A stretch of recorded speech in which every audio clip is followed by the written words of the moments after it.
Assalamualaikum warahmatullahi wabarakatuh. Salam sejahtera untuk Anda semua. Semoga Anda dalam keadaan sehat. Selamat datang di pertemuan kita kali ini. Topik yang akan kita bahas adalah mengenai metode Simplex. Ya. Sasaran pertemuan ini itu adalah satu, Anda bisa memahami pengertian metode Simplex. Kedua, bagaimana prosedur penghitungan metode Simplex. Dan ketiga adalah teknik artificial variable yang digunakan di dalam metode Simplex. Di depan saya itu ada modul dan beberapa file yang telah saya sampaikan kepada para peserta. Ya. Semoga modul, file, dan dokumen yang telah Anda terima dapat bermanfaat. Ya. Bahan acuan juga ada beberapa bahan acuan yang dapat Anda pergunakan. Nah, apa sih metode Simplex? Metode Simplex ini biasanya digunakan untuk memecahkan setiap permasalahan pada pemrograman linear. Nah, di sini yang digunakan adalah pemrograman linear yang kombinasi variabelnya terdiri dari 3 variabel atau lebih. Nah, metode yang secara sistematis dimulai dari pemecahan dasar yang visible atau basic visible solution ke pemecahan dasar visible lainnya. Dan kemudian proses ini dilakukan berulang-ulang atau disebut juga iteratif sehingga tercapai suatu penyelesaian optimum. Oke, apa saja syarat-syarat dan sifat metode Simplex? Nah, syarat utamanya adalah model program linear. Harus dirubah dulu ke dalam suatu bentuk umum yang dinamakan bentuk baku atau standar form. Sifat bentuk baku itu ada beberapa, di mana semua batasan adalah persamaan dengan tidak ada nilai negatif pada sisi kanan dari persamaan tersebut. Kemudian semua variabel tidak ada yang bernilai negatif, jadi semuanya positif, ya, ataupun minus juga tidak ada. Dan fungsi tujuan dapat berupa minimisasi atau memaksimalkan atau maksimisasi profit, ya, meminimisasi biaya. Oke, bentuk umum dari program linear bisa memaksimalkan atau meminimalkan persamaan Z dengan batasan kendala-kendala bisa ditentukan di persamaan tersebut. Anda bisa perhatikan pada modul yang telah saya sampaikan. Perhatikan juga bagaimana penamaan dari variabel-variabel yang Anda libatkan di dalam persamaan tersebut.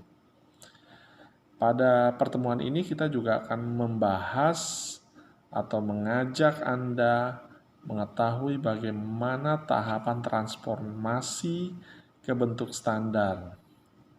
Yang terjadi adalah Anda lihat fungsi pembatasnya, di mana suatu fungsi pembatas itu mempunyai tanda lebih kecil sama dengan diubah kemudian menjadi suatu bentuk persamaan atau bentuk standar dengan cara menambahkan suatu variabel baru yang dinamakan slack variabel. Nah, banyaknya slack variabel bergantung pada fungsi pembatas. Tahapan transformasi selanjutnya adalah fungsi tujuan. Nah, dengan adanya slack variabel yang saya sebutkan sebelumnya pada fungsi pembatas, maka fungsi tujuan juga harus disesuaikan dengan memasukkan unsur slack variabel ini.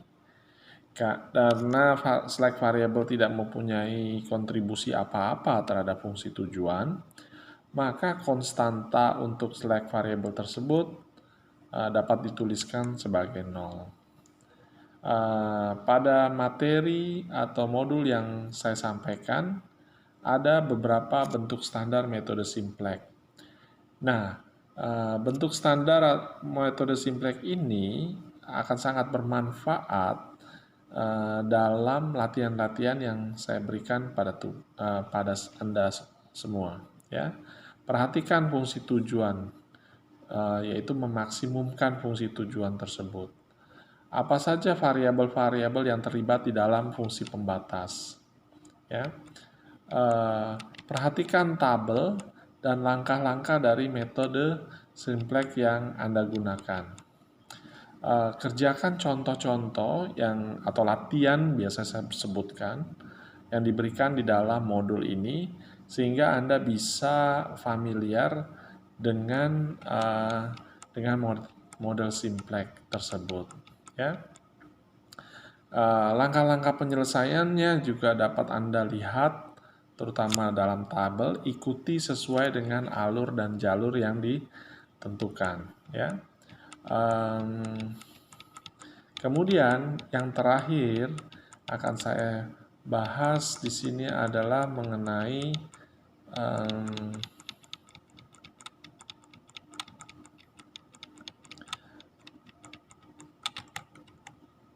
penyimpangan bentuk standar simplex, ya.